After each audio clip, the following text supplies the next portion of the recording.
Regarde quelqu'un auprès de toi, dis-lui que Dieu te bénisse abondamment. Dis-lui, Dieu te bénisse abondamment. Dis-lui, attends-toi au Seigneur. Merci, on peut se rasseoir. Soyez bénis en ce matin. Merci au groupe musical. Bonjour à tous et à toutes. Que le Seigneur vous bénisse en ce matin.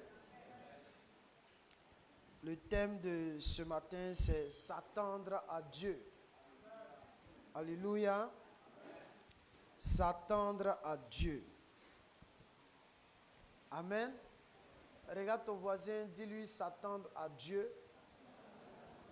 Voilà, que Dieu vous bénisse abondamment. Ce matin, ma prière, c'est que le Seigneur vous fasse du bien. Amen. Voilà. Et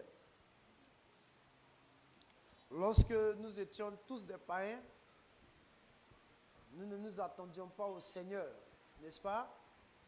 Parce que nous marchions autrefois selon le prince de la puissance de l'air.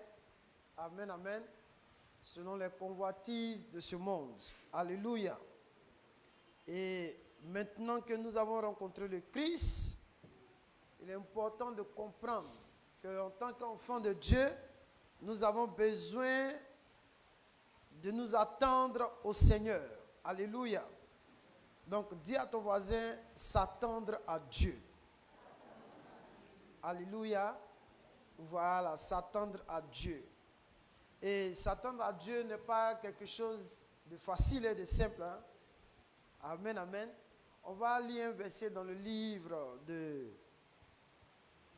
1 Thessaloniciens chapitre 1, verset 9. 1 Thessaloniciens, c'est après le livre de Colossiens, 1 Thessaloniciens. Il se situe entre Colossiens, ça non? Et Timothée. Vous y êtes? Bon, vas-y faire la lecture. 1 Thessaloniciens.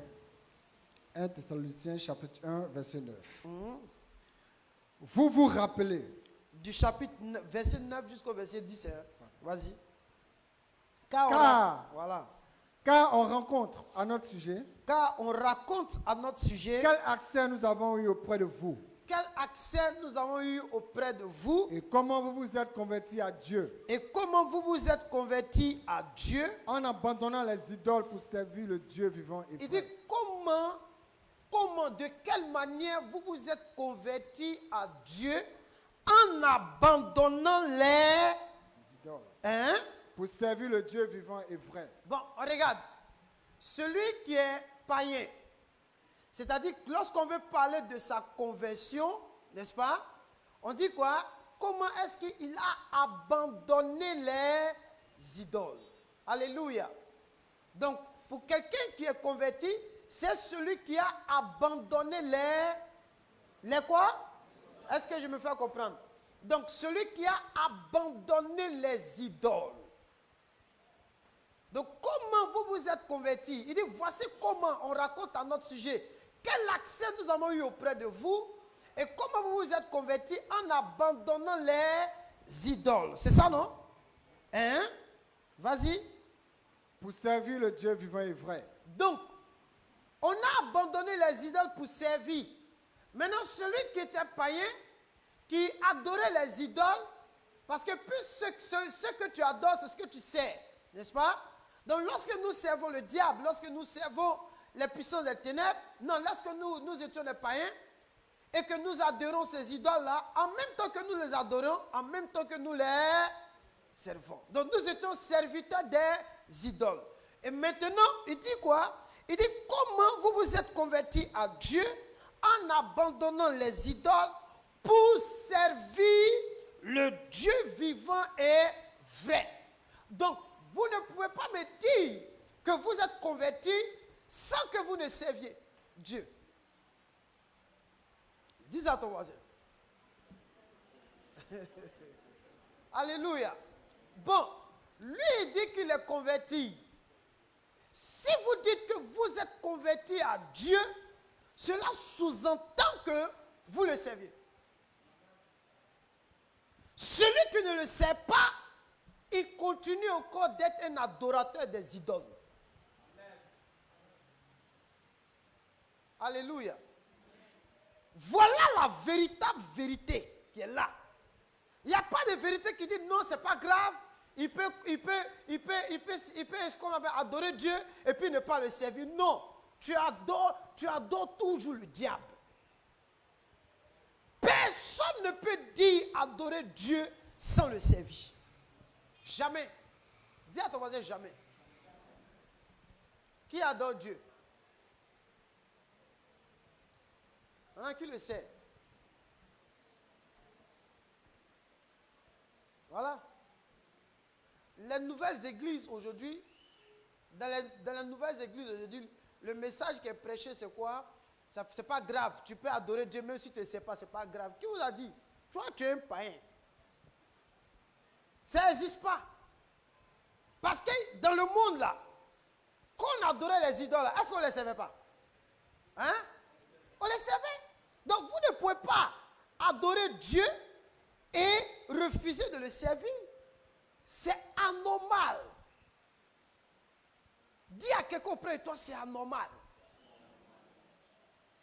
Alléluia. Donc il dit quoi? Servir qui? Le Dieu vivant. Il faut préciser, on dit le Dieu qui est comment? Vivant et vrai. Le Dieu qui est comment? Il dit le Dieu vivant et vrai.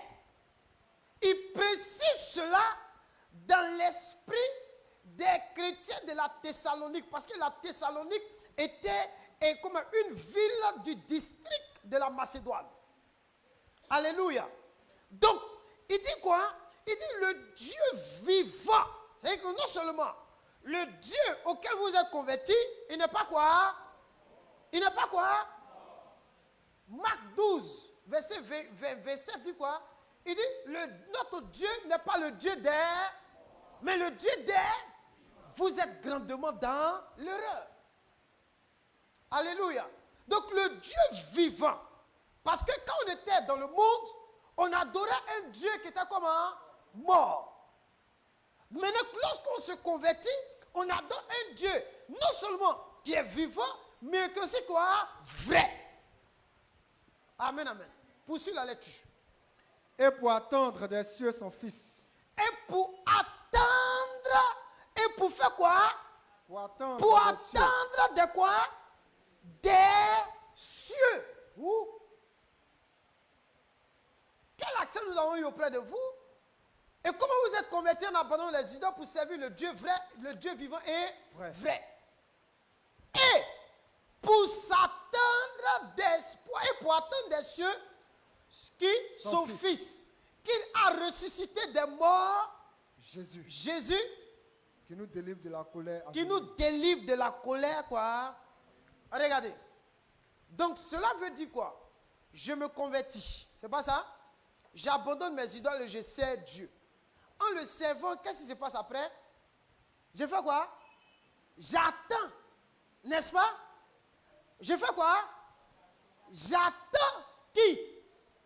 Jésus. Amen, amen. Donc ça veut dire qu'en tant qu'église, en tant que chrétiens, des croyants, nous sommes là sur la terre et nous sommes en train d'attendre qui? Jésus. Amen, amen. Donc lorsque tu te convertis et que tu te mets au service de Dieu, tu attends en même temps qui? Son fils qui a fait la promesse en nous disant qu'il revient. Oui ou non? C'est ça, non? En lui disant quoi? Qu'il revient. On attend et puis on attend. Il faut prendre Luc, chapitre 18. À partir du verset 8. Luc 18, verset 8. C'est ça, non? Hein, vas-y. Luc 18, chapitre 8. Hein? Je vous le dis. Je vous le dis. Il leur fera promptement justice. Il leur fera promptement justice. Mais quand le Fils de l'homme viendra, hein? trouvera-t-il la foi sur la terre? Il dit, quand le Fils de l'homme viendra, est-ce qu'il va trouver de la foi sur où? Sur la terre. Donc ça veut dire que le Fils de l'homme va faire quoi? Il va faire quoi? Il va venir. Donc si on l'attend, c'est parce que quelque part on sait qu'il va faire quoi? Il va venir. Donc ça c'est une promesse. Dis à ton mari, c'est une promesse. Donc la première chose que vous devez garder à l'esprit et conserver dans votre cœur, c'est que vous êtes des chrétiens, vous marchez sur la terre, vous êtes en train de vivre votre vie spirituelle, votre relation avec Dieu. Tout ce que vous faites là, c'est parce que vous l'attendez. Amen, amen. On est là, c'est à cause de lui on est là, c'est lui qu'on attend. Alléluia. En Jean 14, il a dit quoi? Il dit, je vais vous préparer quoi? Une maison. C'est pas ça? Auprès de mon Père. Je vais vous préparer. Bon, il prépare la maison, c'est pourquoi? C'est pour venir nous prendre, c'est ça non? Pour aller dans cette maison-là. Amen, amen. Donc, pendant qu'on est sur la terre, on doit s'attendre à lui. Et il a dit dans sa parole, personne ne sait, mais ne connaît l'heure, la période, le jour où il va venir. Personne ne connaît. Mais tout ce qu'on garde à l'esprit, c'est qu'on doit s'attendre à lui. Dis à toi, attends-toi à lui. Ça, c'est la première chose que tu dois garder à l'esprit. Il dit, le Fils de l'homme viendra. C'est-à-dire qu'il revient. Mais est-ce qu'il va trouver de la foi? Donc quand je marche, c'est lui que j'attends. Maintenant, allons-y dans Tite. Tite, c'est après 1 Timothée. Tite chapitre 3. C'est ça non? Non, Tite, le chapitre 2. Voilà, c'est ça. C'est ça. Tite chapitre 2. Verset 11 jusqu'au verset 13. Tite chapitre 2 à partir du verset 11. Écoutez. Car la grâce de Dieu, source de salut pour tous les hommes, a été manifestée. Elle nous enseigne à renoncer à l'impiété et au convoitisme. La grâce de Dieu, source de salut pour tous les hommes, a été comment? Manifestée. Elle nous enseigne. Qui nous enseigne? La grâce. C'est qui nous enseigne? La grâce. La grâce de Dieu nous enseigne à faire quoi? À renoncer à l'impiété. À renoncer à l'impiété. Vas-y. Et au convoitisme mondain. Et au convoitisme mondain. Et à vivre dans le siècle présent. Et à vivre dans le siècle présent. Selon la sagesse. Selon la sagesse. La justice. Regarde, le chrétien, dans ce siècle présent-là, il ne vit pas comme les païens. Mais lui, il vit selon quoi? La sagesse. La sagesse. La justice. La justice. Et la piété. Et la piété. En attendant la bienheureuse espérance. Donc, pendant qu'il vit dans la sagesse, la justice et la piété, il est en même temps en train d'attendre la bien quoi? La bienheureuse espérance. La bienheureuse, c'est-à-dire c'est une béatitude. La bienheureuse espérance. Et la manifestation de la gloire du grand Dieu et de notre Sauveur Jésus-Christ. Donc, ce que le chrétien doit attendre sur la terre, c'est la manifestation de la gloire du grand Dieu, c'est pas ça? Et de notre Seigneur Jésus-Christ. C'est ce que tu dois attendre. Dis à ton voisin, c'est ce que tu dois attendre. Donc, quelqu'un qui s'attend à Dieu, voilà la première chose qu'il doit garder à l'esprit. Non, moi je m'attends à lui. Attends-toi à lui. Personne ne connaît quand est-ce qu'il va quitter la terre. On dit, Jésus revient, oui ou non? Et les gens disent, ah, depuis là, on dit, il revient, il ne vient pas. Non. Il ne faut pas avoir cette idée-là. Le jour où tu vas quitter sur la terre, il est revenu. Il est revenu pour toi. Parce que ce n'est pas après la mort que tes péchés te seront pardonnés. Ce n'est pas après la mort que tu auras le salut. Ce n'est pas après la mort que tu auras dans son royaume. Tout se décide pendant qu'on est. Alléluia. Alléluia. Donc, il revient. Amen. Donc, le jour où je vais quitter la terre, il est revenu.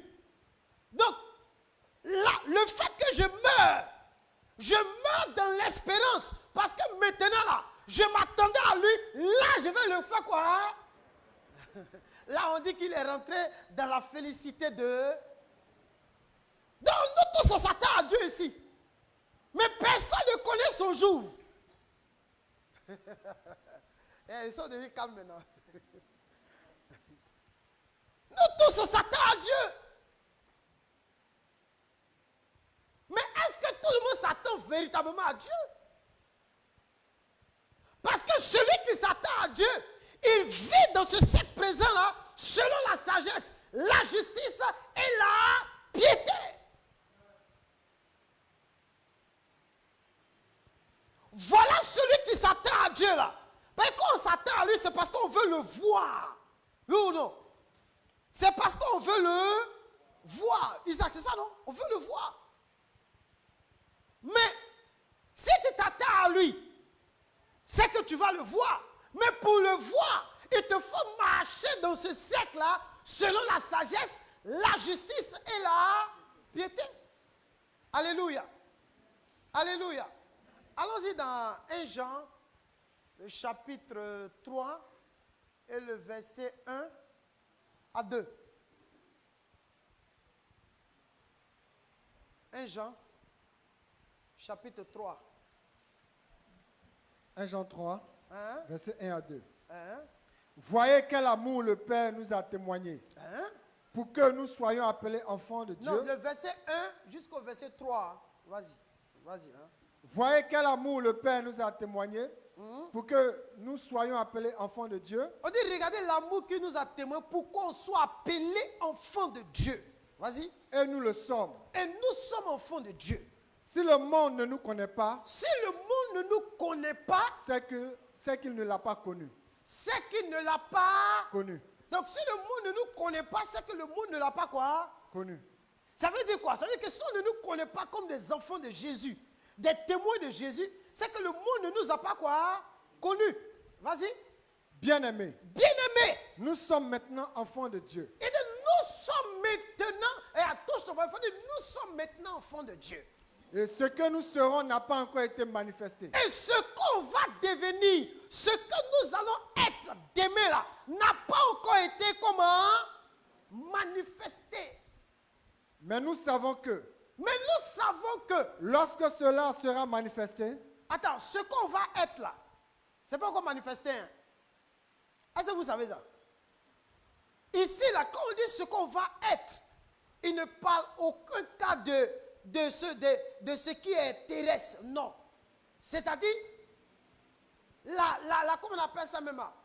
Ce qu'on va être, ce que toi tu vas être là, je t'explique, on dit ce qu'on va être là, c'est quoi? C'est que hier, on est chrétiens, on est tous dans un corps, n'est-ce pas? Un corps charnel, un corps qui nous épuise, un corps qui nous fatigue, vous voyez un peu, qui est livré souvent aux tentations, au plaisir, qui est attiré, amen, amen. Ce corps nous fatigue. Donc ce qu'on va être là ne se trouve pas dans ce corps-là. Amen, amen. Mais lorsque ce corps-là va être changé en un corps glorieux, où nous allons entrer dans la félicité de Dieu là, c'est ce qu'on va être là. C'est de ça que l'apôtre Jean est en train de parler. Ce qu'on va être là n'est pas encore comment manifesté. Vas-y. Mais nous savons que lorsque cela sera manifesté, nous serons semblables à lui. Ah, vous comprenez maintenant? On sera comment? À sa ressemblance. Vas-y. Parce que nous le verrons tel qu'il est. Parce qu'on va le voir comment? Bon, en bon français, dans notre français on dit quoi? Hein? Fafa. Voilà. On le voit bec. C'est ça non? On le voit zédan. Voilà. Vas-y au verset 3. Quiconque a cette espérance en lui se purifie. Donc, quiconque a cette espérance en lui se comme lui-même il est pur. Donc vous voyez que on s'attend à lui, on s'attend à être transformé, on s'attend à expérimenter cette gloire de Dieu là. Mais à cause de cela là, nous devons avoir une attitude. Et l'attitude que nous devons avoir, c'est quoi? C'est de nous purifier comme lui-même il est, qui est l'une des conditions sine qua non pour qu'ils viennent, comment on appelle ça? Pour pouvoir entrer dans cette promesse-là. Ça va? Donc, il faut retenir ça. Dis à ton voisin, retiens ça. Ça peut aller? Voilà. Ça, c'est s'attendre à Dieu. C'est s'attendre à Dieu. Chaque croyant doit mettre cela dans son esprit. Dis à ton voisin, garde ça dans ton cœur. Non, il faut bien lui dire, il n'a qu'à garder ça dans son cœur. On doit s'attendre à Dieu. Attendons-nous au Seigneur. Alléluia. Donc quand on dit, attends-toi à Dieu, la première chose que tu dois garder dans ta tête, c'est que ce Dieu que tu pries, que tu adores, c'est qu'il va venir te chercher. Ça, c'est la promesse qu'il t'a faite, la parole qu'il t'a donnée. Il doit venir nous prendre. Donc nous, on s'attend à lui. Donc quand on s'attend à lui, on ne marche pas comme le monde marche. On ne marche pas selon le train de ce monde, mais nous avons une nouvelle attitude. Nous avons une nouvelle façon de marcher. Et nous marchons selon la sagesse, la justice et la piété. Ça va? Ok, si ça te fait du bien, acclame le Seigneur pour la première partie. Amen, amen. Alléluia. La deuxième partie, s'attendre à Dieu. Il faut toujours s'attendre à Dieu. Puisque nous sommes des êtres qui vivons dans deux mondes. N'est-ce pas? Nous vivons à la fois dans le monde comment? Spirituel et dans le monde comment? Matériel. C'est ça, non? C'est ça, oui. Répondez là. Nous vivons dans deux mondes. Le monde spirituel et le monde comment? Matériel. Amen, amen. Mais nous sommes tous des hommes. Nous sommes exposés à toutes sortes de choses, à toutes sortes de preuves, à toutes sortes de difficultés. Nous sommes exposés à comment on appelle ça même, à toutes sortes de souffrances et de situations. Alléluia. Mais n'oubliez pas que Dieu ne contrôle pas seulement le spirituel. Mais pour nous qui sommes des enfants de Dieu, nous laissons Dieu, nous donnons, du moins ça, autorisation à Dieu de pouvoir même contrôler notre vie même physique sur la terre. Est-ce qu'on a vu un peu le vendredi? Qui se souvient de ça? C'est ça, non? On a des besoins. Nous sommes des êtres humains, nous sommes exposés au vent, au froid, à la tempête, tout. Mais Dieu, il contrôle toutes ces choses. Donc nous n'avons pas le droit de faire une séparation. Amen, amen. Quand je dis séparation, pour dire que bon, ça, Dieu n'a pas le temps de ça, et ça, Dieu a le temps de ça. Non. C'est vrai que nous sommes des êtres spirituels, mais nous vivons dans le monde. Et dans ce monde-là, nous payons nos factures, nous avons comment on appelle ça même, des besoins, nous sommes exposés à beaucoup de choses, et dont nous devons faire face. Et Dieu aussi, avec sa parole, nous demande d'avoir une certaine attitude, un certain comportement aussi vis-à-vis de ces choses. C'est vrai que parfois, les gens de ce monde montrent un côté ou bien un comportement malhonnête devant les trésors de l'Égypte, devant les trésors du monde, mais nous ne devons pas avoir la même attitude que.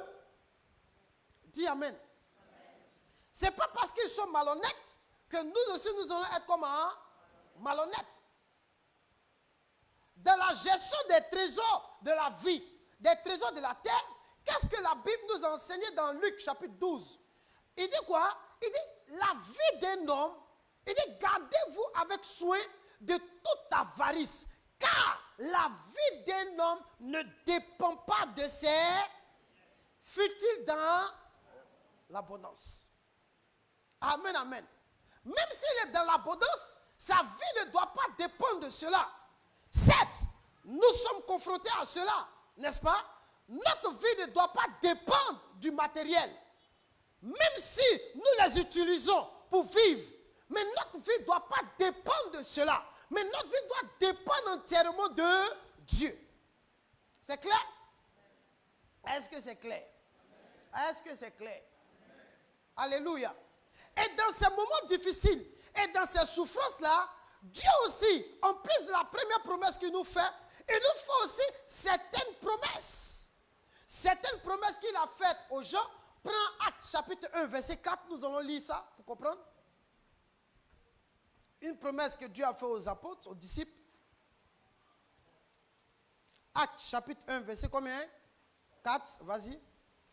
Comme il se trouvait avec eux, il leur recommanda de ne pas s'éloigner de Jérusalem. Il dit de ne pas s'éloigner de Jérusalem, mais d'attendre ce que le Père avait promis. Ce que je vous ai annoncé, leur dit-il. Arrête-toi là. Donc il dit ici, il dit quoi? Il dit comme il se trouvait avec eux, il leur recommanda de ne pas s'éloigner de Jérusalem, mais d'attendre ce que le Père avait comme un... Donc vous voyez là encore, voilà une promesse que le Père leur fait. Et la promesse c'était quoi? Qu'ils allaient recevoir une puissance de Saint-Esprit. Et eux, ils devaient s'attendre à l'accomplissement de cette quoi? Promesse-là. Donc là encore, il faut s'attendre à Dieu. Oui ou non? C'est ça, non? Là, il faut s'attendre à Dieu. Ça, c'est un fait. Allons-y dans Marc. Marc chapitre 5, verset 21. Jusqu'au verset 34. Mais on va décortiquer ça un peu.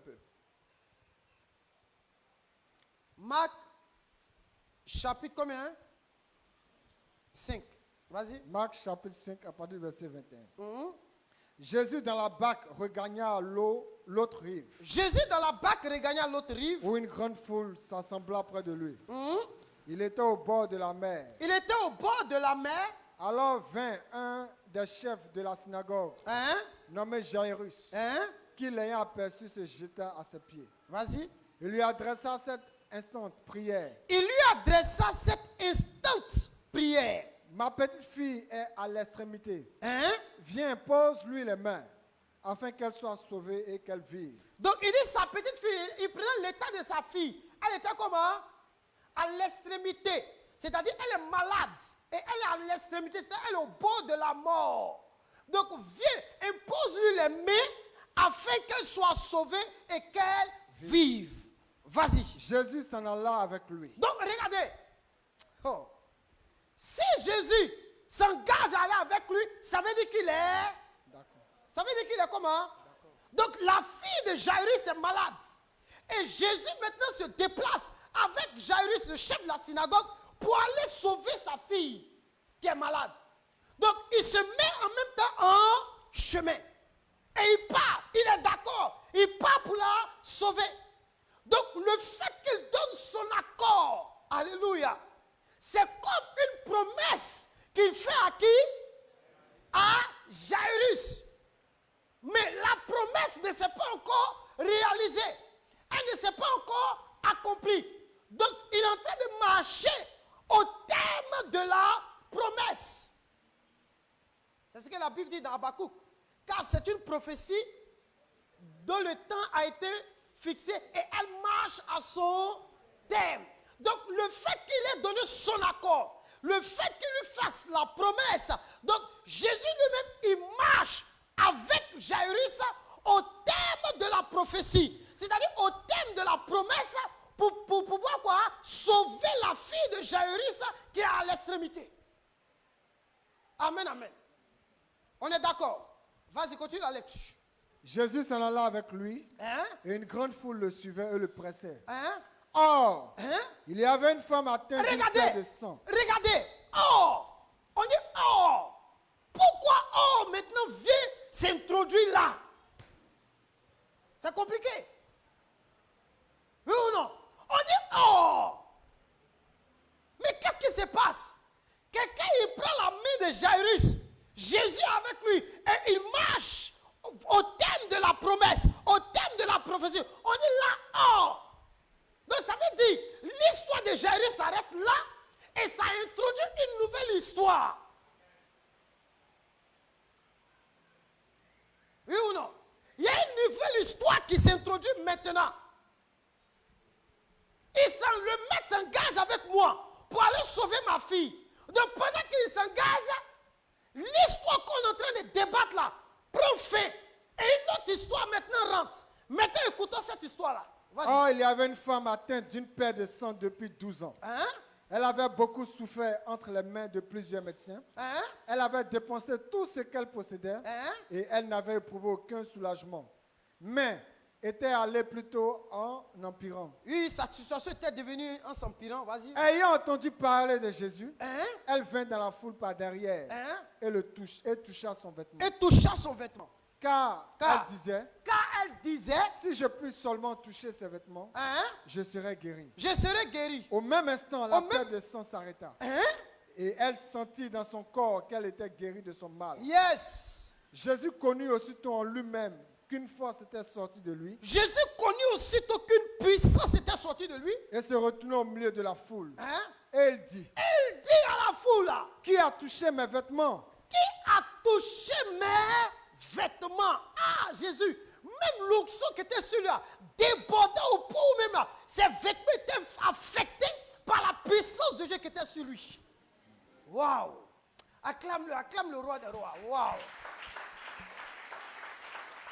C'est-à-dire, tellement l'onction était sur lui, tellement la puissance de Dieu était sur lui, au point où ses vêtements étaient même affectés par la puissance de Dieu qui était sur lui, Isaac. Vas-y. Ses disciples dirent, Hein? tu vois la foule qui te presse et Toi, tu tu dis, vois le monde qui te presse là. Et puis toi, tu dis, qui m'a touché? qui m'a touché? Et il regardait autour de lui Et il regardait autour de pour lui voir celle qui avait fait cela. pour voir celle qui avait fait cela. La femme, Hein? effrayée et tremblante, Hein? sachant ce qui s'était passé en elle, Hein? vint se jeter à ses pieds Hein? et lui dit toute Hein? la vérité. Vous savez pourquoi elle tremblait, elle avait peur? Parce que dans la loi de Moïse, une femme qui avait une paire de seins était considérée comme une femme impure. Elle n'a pas le droit de se mettre au milieu de la foule, ni d'aller vers des grabés et les toucher, sous peine de mort. Donc elle allait être lapidée jusqu'à mort. Donc regardez le risque qu'elle prend pour aller vers Jésus. Amen, amen. Donc toute tremblante, elle veut avouer toute la vérité. Vas-y. Mais Jésus lui dit, Hein? ma fille, Hein? ta foi t'a sauvée. Elle dit, ma fille, ta foi t'a Sauvée. sauvée. Va en paix Va en paix et sois guérie de ton et sois mal. guéri de ton mal. Vous Comme- voyez? Là, voilà l'histoire qui vient de s'introduire. L'histoire vient de se terminer. Et cette histoire, c'est l'histoire d'une femme qui a une paire de sang. Bon, on peut dire, l'histoire a pris combien de temps? On a lu là, c'est ça non? Mais la femme, elle est venue, on ne sait pas combien de temps ça a pris. Elle dit, lui, il peut le toucher. Parce que la foule, elle est compacte. Amen, amen. Donc, comment je vais rentrer au milieu de la foule? Elle réfléchissait à tout ça. Elle est rentrée. Et la Bible dit, elle a expliqué tout à Jésus. Donc, ça veut dire qu'elle a fini de faire ça là. Elle s'est arrêtée devant lui. Et puis, elle a commencé à expliquer. Elle a commencé à expliquer. Elle a commencé. Donc, il y a eu du temps. Entre-temps, le mogo qu'on appelle Jairus, il était arrêté.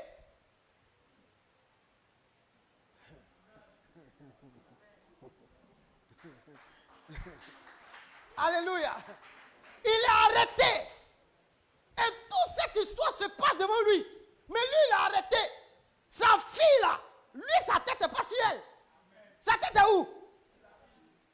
Parce que quand elle aussi est venue là, est-ce que sa tête était sur la fille de Jairus? Ça veut dire que la promesse là, elle diffère. Donc Dieu fait sa promesse à chacun de nous. Oui ou non? Donc chacun reste focus sur la promesse que Dieu lui fait. N'est-ce pas? Donc Dieu lui fait la promesse qu'elle allait être guérie, elle est guérie. Oui ou non? Maintenant, lui, Jairus, on va pour guérir sa fille parce qu'elle est malade d'abord. Et si elle meurt, on ne peut rien faire. Mais le maître, lui, il prend son temps. Et puis il parle. Maintenant, allons-y au verset 35. Regardez comment les papatos sont dangereux. Comme il parlait encore, Hein? suivant de chez le chef de la synagogue des gens, Hey! Les destructeurs. Les détruisants. Les destructeurs. On dit, il suivait de chez le chef de la synagogue des gens qui disent, vas-y, ta fille est morte. ta fille est morte. Hein? Pourquoi importuner davantage le maître? Or, le maître avait donné son accord qu'ils allaient aller sauver sa fille. Maintenant, on vient lui dire, il ne faut pas importuner le maître, elle est ça devient compliqué. Hein? Donc vous voyez, depuis le jour où il a entendu la promesse, jusqu'à aller accomplir la promesse, il y a une période. Et cette période était une période difficile. Pourquoi? Parce qu'il y a une autre histoire qui est rentrée. Jésus devait aller vite. Mais il n'est pas vite allé. À cause de qui? Une femme qui est venue bloquer Jésus. Frère, personne ne peut bloquer le maître. Parce que le maître, il sait, il connaît toutes choses. Il est le créateur des cieux et de la terre. Donc ils sont venus pour bloquer le maître. Mais le maître ne peut pas être bloqué. Dis à ton voisin, personne ne peut bloquer Jésus que j'adore. Non, personne. Comment on dit ça en anglais? Nobody. Nobody, hein?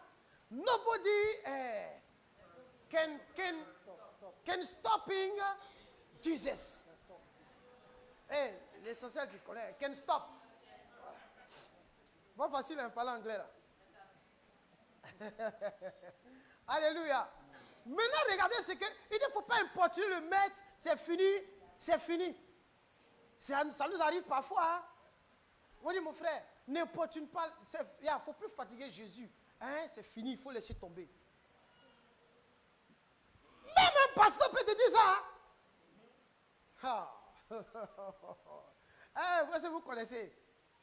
C'est pourquoi je dis toujours aux gens, un pasteur n'est pas mort à la croix pour toi. C'est Jésus qui est mort pour toi. Amen, amen. Alléluia. Avant, il était écrit, confiez-vous en l'Éternel et en ses serviteurs. Maintenant là, Dieu a mis le Saint-Esprit en chacun de nous. Donc quand tu veux prier, on dit va. Où? Dans le lieu quoi? On dit plus va vers le pasteur. On dit plus va vers le prophète. On dit va vers dans la présence de qui?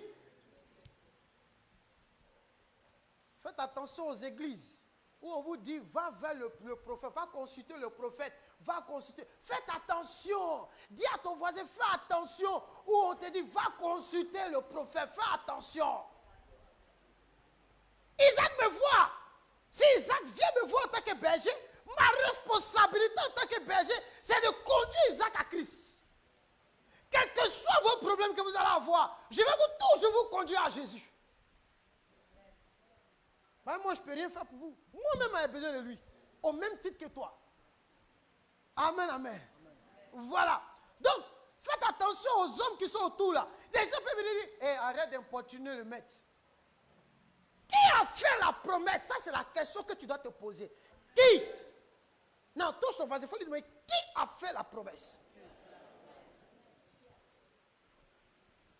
Non, il faut lui demander qui. Bon, si qui a fait, c'est vague. Il faut dire, qui t'a fait la promesse?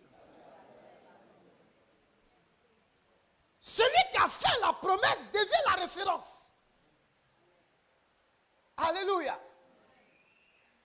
Donc, je ne me réfère plus à quelqu'un d'autre. Mais je me réfère à qui? À lui. Donc, vous voyez que Jairus, si le maître ne disait rien, il allait accepter ce que ses amis sont venus lui dire. Hé, ta fille est morte, c'est terminé. Oui ou non?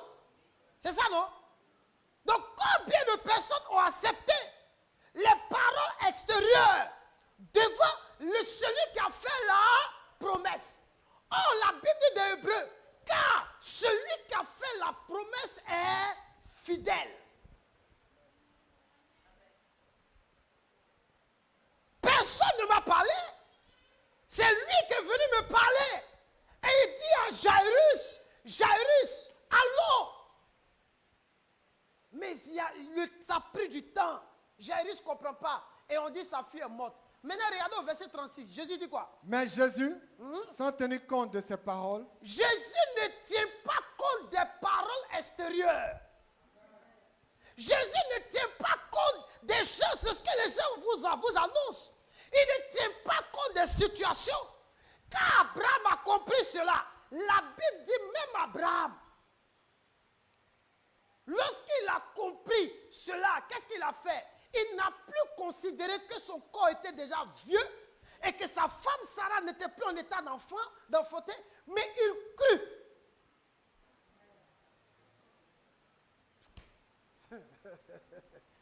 Il crut. Parce qu'il n'a plus considéré. Donc, le Jairus pouvait considérer les paroles extérieures. Parce que ces paroles ont un objectif. Pour moi, je les appelle les paroles diaboliques. Pourquoi? Parce qu'elles sont venues pour faire quoi? Pour tuer la parole de Dieu. Pour tuer la promesse de Dieu. Attends, quelqu'un me dit que je vais te donner ça. C'est lui-même qui a. Et puis les gens viennent me dire, il faut laisser tomber. Il ne va plus te donner. Dieu me parle et puis quelqu'un me dit, il faut laisser tomber. Mais lui, cette voix-là, c'est la voix de qui? C'est la voix de qui? Voilà comment on a épousé cette voix-là aujourd'hui. Que Dieu vous délivre ce matin. Donc ce matin, je suis venu comme un prophète pour vous libérer de ces voix-là. Amen, amen. Mais Jésus lui dit, sans tenir compte de ses paroles, dis au chef de la synagogue, ne crains pas, crois seulement. Donc vous voyez que les paroles qu'ils ont dites là, avec quel objectif? D'anéantir sa foi. D'anéantir sa foi. Parce qu'il lui a dit, ne crains point, mais ne crains, c'est ça, non? Ne crains pas, mais crois seulement. Jésus a attrapé sa main et dit, ne crains pas, mais crois seulement. Vas-y.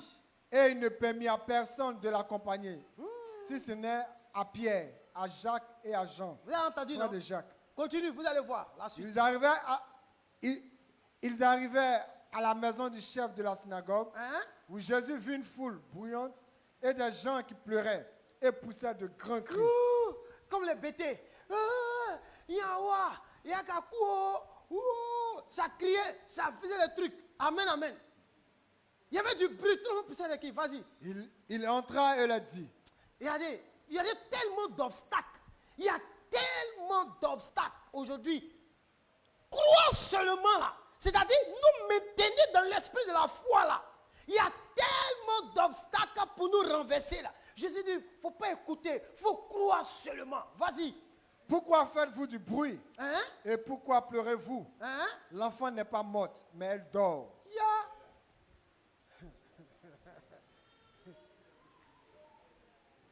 Non, acclamez Jésus.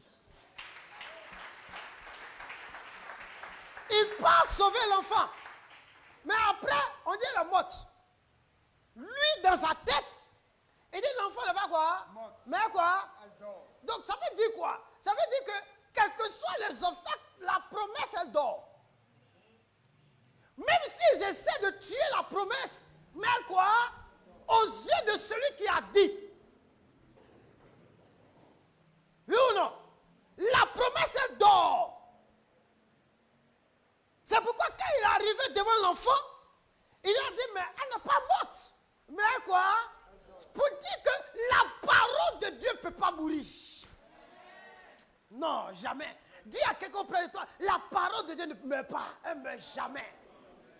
Non, il faut bien lui dire, regarde, dis-lui, la parole de Dieu, elle ne meurt pas.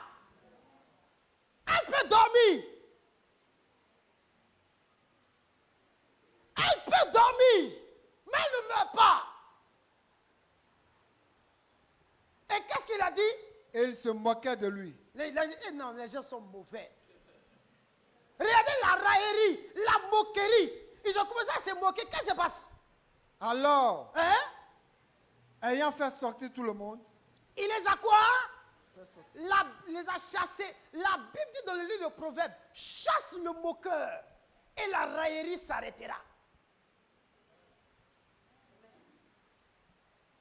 Il les a chassés. Vas-y. Il prit avec lui le père et la mère de l'enfant. Et ceux qui l'avaient accompagné, et il entra là où était l'enfant. Où était l'enfant? Il l'a saisi par la main. Hey, my God, attends. Je t'explique quoi. C'est qu'il est rentré. La fille était couchée comme ça. Il saisit la fille par la main. Sa main était... Il a saisi par la main. Puis qu'est-ce qu'il a dit? Il dit, Talita Kumi. Talita Kumi. Ce qui signifie jeune fille. Jeune fille. Lève-toi, je te le dis. Lève-toi, je te le... Aussitôt la jeune fille se leva et se mit à marcher. Car elle avait 12 ans. On acclame le Seigneur Jésus. Alléluia. Il dit à la jeune fille, Talita Koumi, lève-toi. Il rentre, elle dort. Il dit, elle n'est pas morte, elle dort. Elle dort, elle dort. Elle n'est pas morte, elle dort. Prenez votre Bible dans Job 35, verset 14.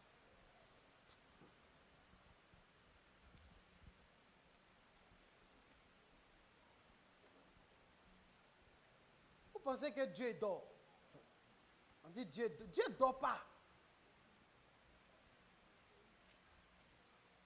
Amen. Vas-y, Job 35.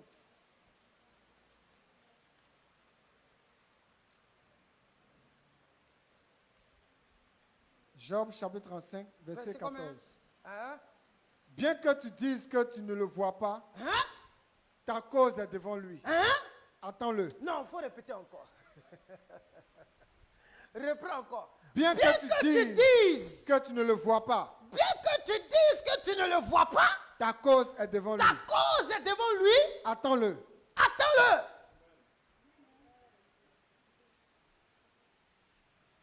Oui, ce matin, je suis d'accord. Bien que tu dises, Isaac, que tu ne le vois pas, mais il te rappelle que ta cause est déjà devant lui.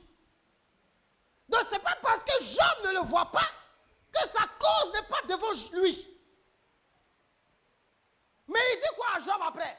Il dit, attends-le. Wait, c'est ça, non? Attends-le, attends-le. Écoutez-moi bien ce matin. Savoir attendre Dieu, c'est une chose importante. Dis Amen. C'est attendre à Dieu. Vous attendez à qui? À vos oncles? À qui? À qui? À vos patrons? On doit s'attendre à qui? Ce matin-là, Dieu vous pose la question. Vous vous attendez à qui? Non, donc vous dites à Dieu, mais on connaît. La réalité est là. C'est que le monsieur ou bien la soeur a tellement prié, puis elle est là. C'est ça, non? Est-ce que Dieu me voit?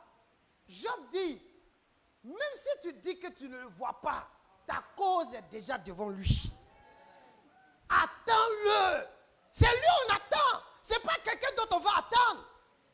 Donc les gens, à force de ne pas attendre Dieu, sont allés maintenant faire autre chose. Gloire à Dieu. Gloire à Dieu. Le fait de ne pas attendre, tu allais faire autre chose. Frère, apprenons à attendre Dieu, même dans les temps les plus difficiles. Il partait pour guérir la fille de Jairus. On ne savait pas quels étaient les obstacles qui étaient sur le chemin. Mais de toutes les façons, pendant qu'il était en chemin pour aller guérir la fille de Jairus, pour lui là, aucune chose sur la terre ne peut mettre fin à sa promesse. Ça, vous devez garder ça à l'esprit. Il n'y a rien qui peut tuer la promesse de Dieu. Ce matin, Dieu vient pour relever les soldats qui sont blessés. Parce que Jairus était un soldat comment? Blessé. Il était blessé. On vient encore augmenter sa plaie pour lui dire ta fille est morte. Mais la seule chose qui pouvait le guérir, c'était la parole de Dieu. La parole de Dieu, la promesse de Dieu. Dieu lui dit, Jésus lui dit, hey, ne crains pas, allons-y, celle-là, elle va revenir. Donc, si rien ne peut mettre fin, ou bien rien ne peut tuer la parole de Dieu, cela doit amener le croyant à comprendre que le Dieu qui la donne n'est pas un Dieu qui est mort, mais un Dieu qui est vivant. Dieu n'est pas mort, il est vivant. Donc, quand je lis une telle histoire, quelle est l'attitude que je dois avoir? Quel est le comportement que je dois avoir, frère? Je dois au contraire me réjouir. Ce matin-là, il faut que tu te réjouisses. Pour dire merci à Dieu, parce que tu sais maintenant que là, sa parole est comment? Vivante. Allons-y dans Romains. Romains chapitre 4.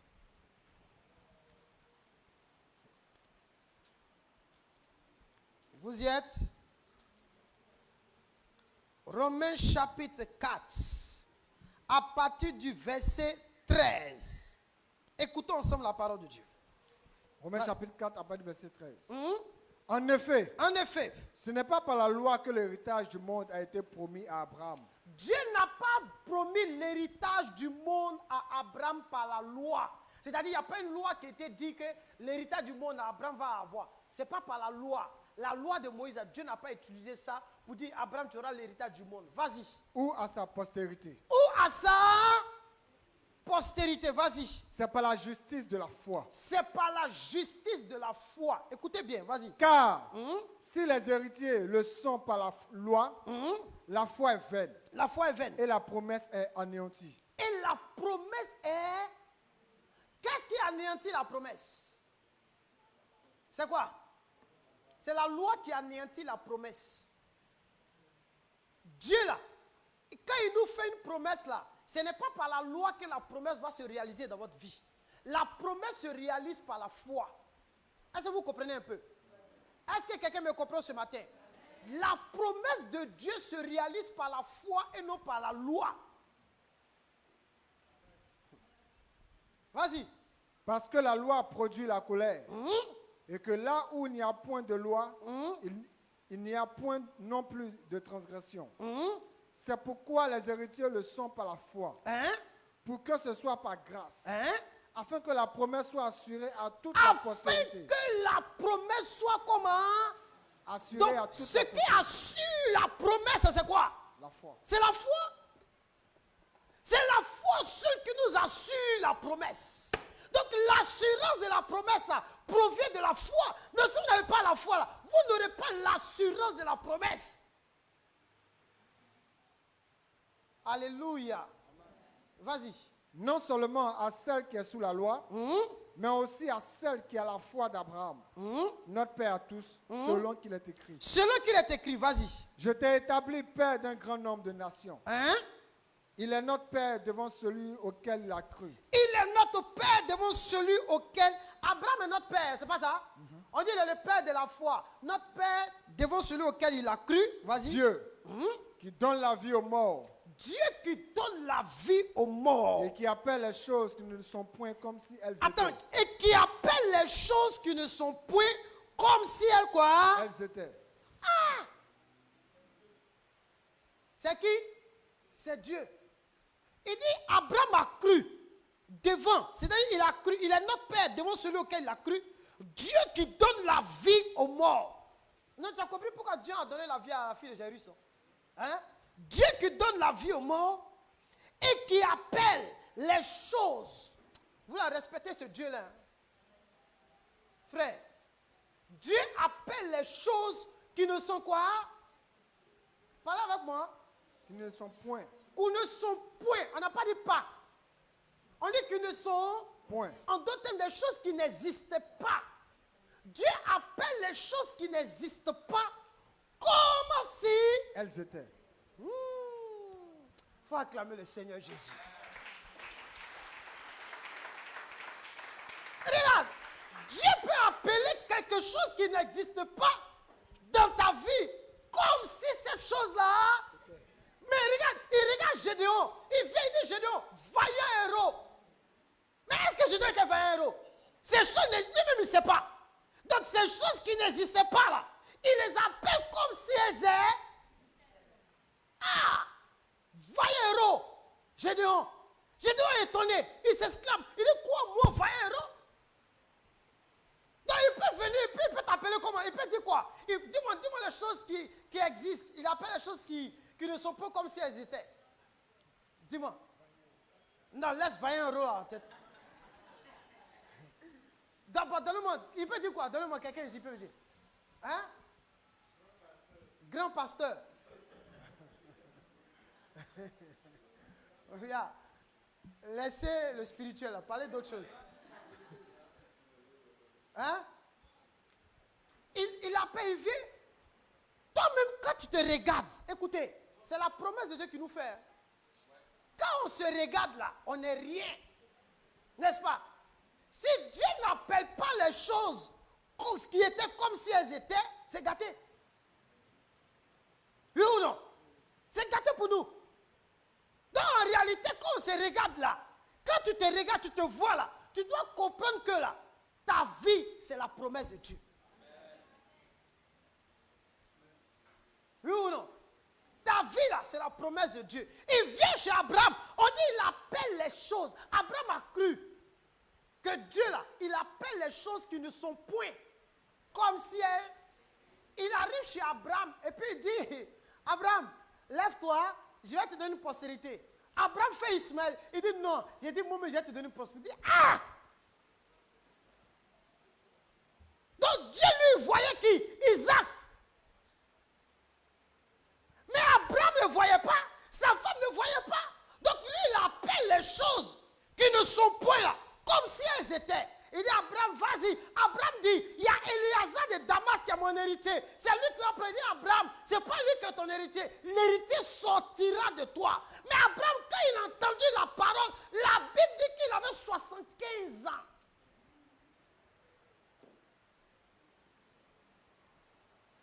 Et sa femme avait 60 et quelques ans.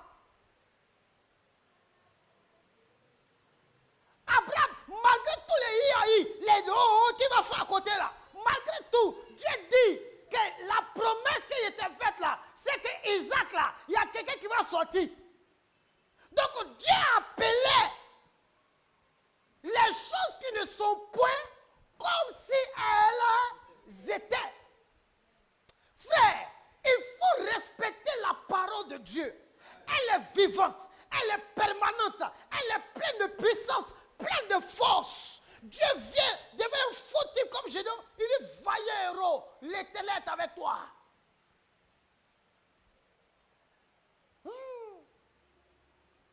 Il prend les choses faibles pour confondre les choses comme un sage. Les choses qui n'ont pas de sens, il les prend. Non, il est puissant. C'est pourquoi David a dit, Dieu, je le respecte. Pourquoi? Parce que de la boue, il prend le pauvre ou bien l'indigent, le relève, le façonne et le met à la table des... Mais quand il se regarde, est-ce qu'en principe il peut arriver là-bas? Tout ça, c'est la puissance de sa parole. Alléluia. Alléluia. Donc face à toutes ces choses, je dois m'attendre à lui. Attends-toi à lui. Continue. Vas-y. Écoutez. Espérant contre toute espérance, il crut, en sorte qu'il devint père d'un grand nombre de nations. Attends. On dit quoi? Espérant contre toute espérance. Abraham a cru en quoi? Non, vas-y. Espérant contre toute espérance, il crut, en sorte qu'il devint père d'un grand nombre de nations. Selon ce qui lui avait été dit, telle sera ta postérité. Regardez comment Abraham est devenu. Il n'avait pas encore enfant. On dit Abraham a commencé à faire quoi? À espérer. Vous savez pourquoi on dit il a espéré? On dit espérant contre toute quoi? Espérance. On dit il a fait quoi? Il a cru. Abraham a cru. Vous savez pourquoi il a cru? Parce que où il était là, il ne s'attendait plus à quelqu'un d'autre. La seule personne, c'était à Dieu. Même dans les problèmes durs. Regardez, tellement c'était dur. Abraham est venu s'asseoir dans un lieu, comme ça, qu'on appelle les chênes de Mamré. Les chênes de Mamré, ce sont les gros arbres. Vous connaissez les arbres là, non? Les gros arbres. Abraham était assis. Et il faisait chaud. Il a dit, il est assis comme ça. Il avait quel âge? Il avait 99 ans, pendant qu'il était assis. Et puis il est là, il tape sa pied comme ça. Ah! Il y a Isaac. Il dit Isaac, c'est pas ça. Que moi-même. Et Ismaël, pardon. Il y a Ismaël. Il dit Ismaël, c'est pas ça. Que moi-même, enfin, on va sortir. Tiens! Sarah, depuis on essaie là, il n'y a rien.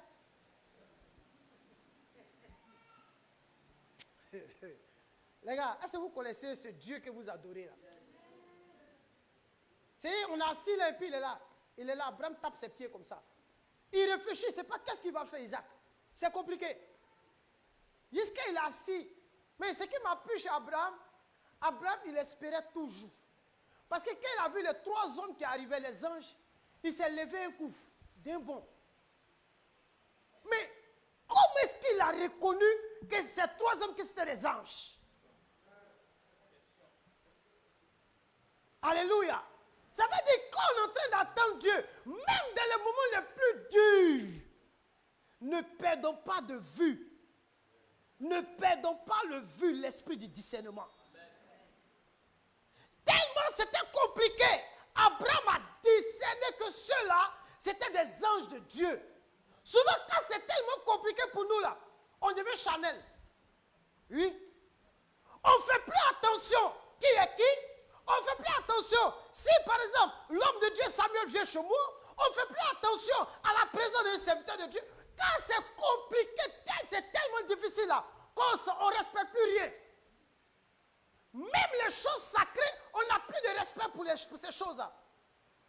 Oui ou non? C'est tellement compliqué que même on ne croit même plus que Jésus a guéri des malades. Tellement on vit des moments difficiles qu'on ne croit plus qu'il a ressuscité la fille de Jairus. Qu'on ne croit plus qu'il est le même hier, aujourd'hui, éternellement. Pour les autres, c'est vrai, mais pour nous, c'est faux. À cause des épreuves, frères, ne laissons pas les souffrances et les épreuves nous donner notre parole. Alléluia. C'est dur. Job dit, ta cause est devant lui. Attends-le. Faut l'attendre. Attends-le. Tellement c'est compliqué. Quand tu viens et tu dis, non, ça va aller. Est-ce que, Samuel, tu es sûr que Dieu il existe, il est vivant vraiment? C'est ça, non? C'est pas ce qu'on dit? Est-ce qu'il est vraiment vivant? Ça nous arrive. Ça arrive souvent, non? Est-ce que Dieu même, il me regarde? Hein? Est-ce qu'il porte les regards sur moi? Tu dis que tu ne le vois pas. Il dit ta cause est déjà devant lui. Pendant que tu dis que tu ne le vois pas, il dit ta cause est devant lui. Ça arrive. Et Abraham est assis sous les chaînes de Manré. En plein midi, ils arrivent, ils disent, Sarah, viens. Vous connaissez les femmes. Les femmes sont difficiles parfois. Sarah se déplace, elle arrive. Quand elle vient, elle trouve maintenant Abraham. Elle dit à quoi? Il dit, va prendre un chevreau, fais sortir la crème. Prépare le chevreau pour que cela puisse manger. Elle obéit, puisqu'elle parle à son Seigneur. Elle s'en va, elle prépare, elle envoie, il mange. Quand ils finissent de manger, ils disent, cacherai-je quelque chose à mon serviteur Abraham? Il dit Abraham, nous allons à Sodome et Gomorrhe. Nous allons détruire parce que Dieu a arrêté par devant lui que cette nation-là doit être détruite, doit disparaître. Mais en plus de cela, l'autre qui est resté, ils étaient 3. Il y a 2 qui sont là à Sodome et Gomorrhe, il y a un qui est resté. Celui qui est resté a dit, il dit Abraham, on a mangé, on est rassasié. Mais l'année prochaine, à la même époque, ta femme Sarah va embrasser un enfant. Elle a commencé à rire. Vous savez pourquoi elle rit? Vous savez pourquoi elle rit? Parce que ça fait 25 ans qu'elle entend la même parole.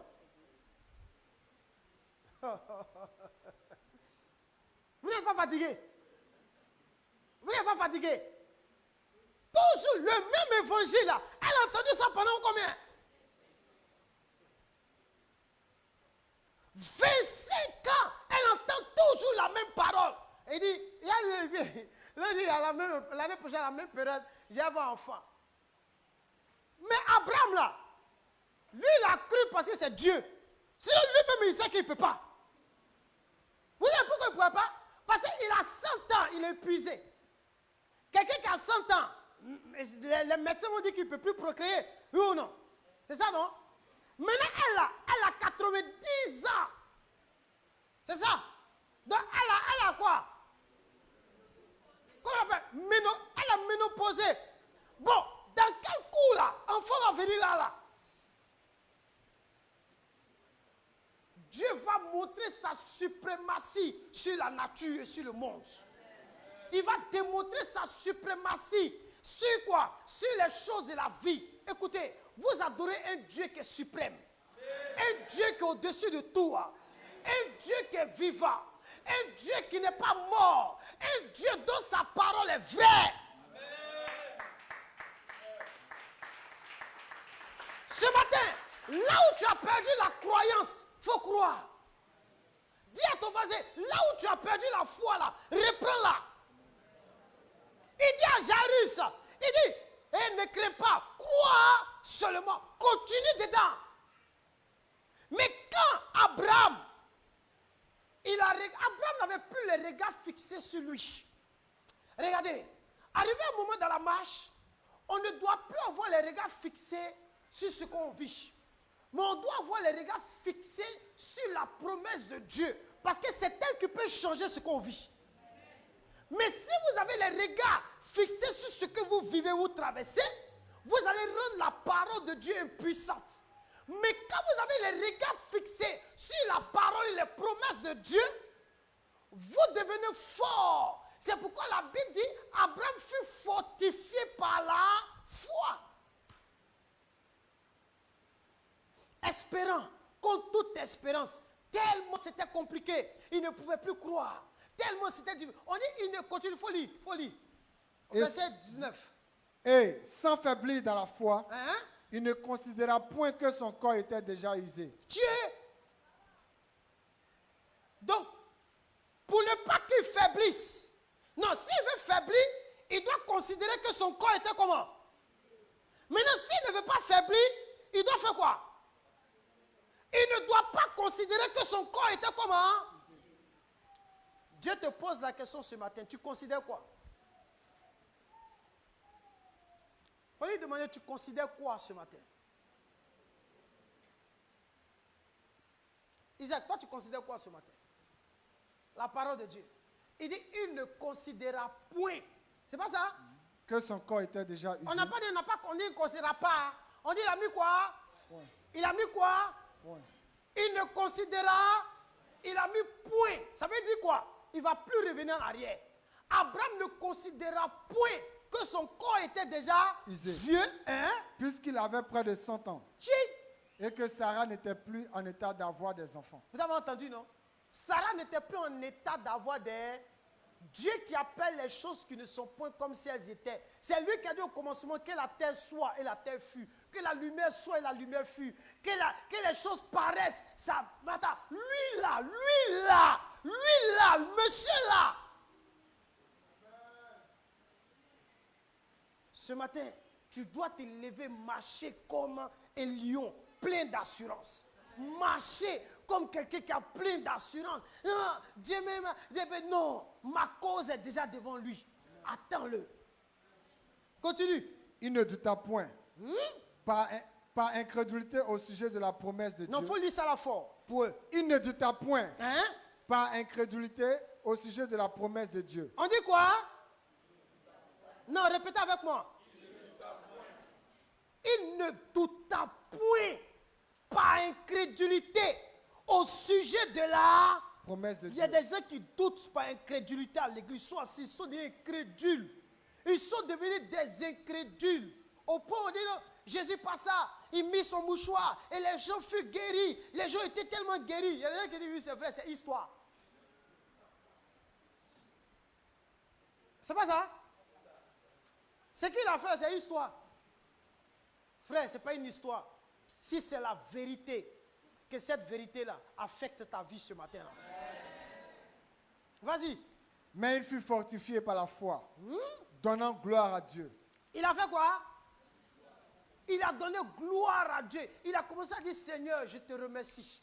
Je te loue. Parce que ce matin, je crois en ta parole que tu m'as faite. En ta promesse que tu m'as donnée. La promesse que tu m'as dite. La promesse que tu m'as faite là. Je crois en cette promesse. Oui ou non? On est d'accord, non? On dit ayant, vas-y. Et ayant la pleine conviction que Hein? ce qu'il promet, il peut aussi l'accomplir. Reprends cette partie-là. Et ayant la pleine conviction que ce qu'il promet, il peut aussi Reprends l'accomplir. encore. Et ayant la pleine conviction que ce qu'il Abraham promet, a eu la il peut pleine aussi l'accomplir. conviction que ce qu'il promet, Il peut aussi il peut aussi quoi? L'accomplir. Dis Amen avec moi. Amen. Continue. C'est pourquoi cela lui fut imputé à justice. C'est pourquoi cela lui fut imputé à... Justice. Vas-y, verset Mais 29. ce n'est pas à cause de lui seul qui est écrit que cela lui fut imputé. Attends, reprends la partie, écoutez bien. Il dit ce n'est pas quoi? Ce n'est pas à cause de lui seul qu'il est écrit que cela lui fut Ce imputé. n'est pas à cause de lui seul, hein? Vas-y. c'est encore à cause de nous. Aïe, aïe, aïe, aïe. Non, il faut acclamer, acclame. C'est pas à cause de lui seul, hein, mais c'est à cause de qui? De nous. Donc ça veut dire si Dieu l'a fait dans la vie d'Abraham, ça va se répéter aussi dans notre... Dieu l'a fait à cause de nous. Vas-y. À nous qui croyons en celui qui a ressuscité des morts, Jésus notre Seigneur, Vas-y. lequel a été livré pour nos offenses Hein? et est ressuscité pour notre justification. Acclame la parole de Dieu ce matin.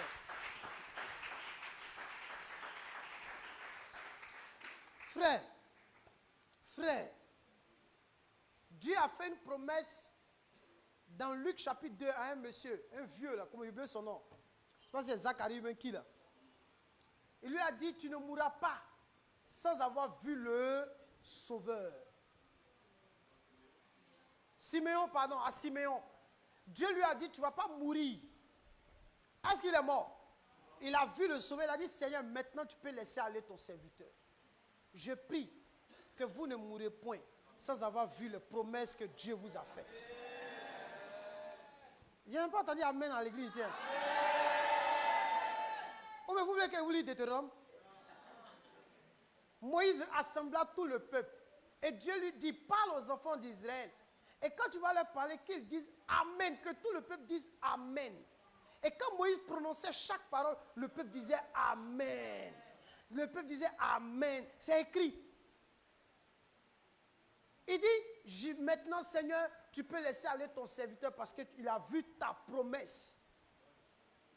Que toutes les promesses que Dieu vous a faites, que vous les voyez dans vos vies. Voilà, c'est comme ça on dit, c'est ça.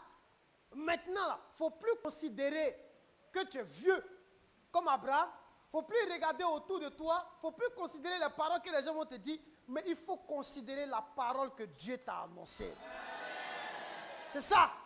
Parce que plus vous les considérez, plus vous voyez voir la main de Dieu dans votre vie. Plus vous allez voir celui que vous l'attendez, vous allez le voir. Qui veut le voir ce matin? Si tu veux le voir, acclame le Seigneur Jésus. Que ceux qui me regardent, ce matin, je prie qu'ils voient le Seigneur dans leur vie. Je prie que Dieu se démontre dans leur vie. Nous nous trouvons dans une période très prophétique dans les derniers temps, où beaucoup utilisent les choses bizarres. Mais au milieu de ces choses-là, Jésus va démontrer sa vie, qu'il est vivant, mais qu'il n'est pas mort et qu'il est au-dessus de ces dieux-là. Ce que Jésus va faire ira et va aller même au-delà infiniment de ce que plusieurs penseront et demanderont. Que Dieu, le Dieu des miracles, le Dieu des prodiges, le Dieu qui a opéré tant de choses, ce Dieu qui n'est pas mort, que ce Dieu-là vive toujours dans votre vie. On acclame le Seigneur Jésus.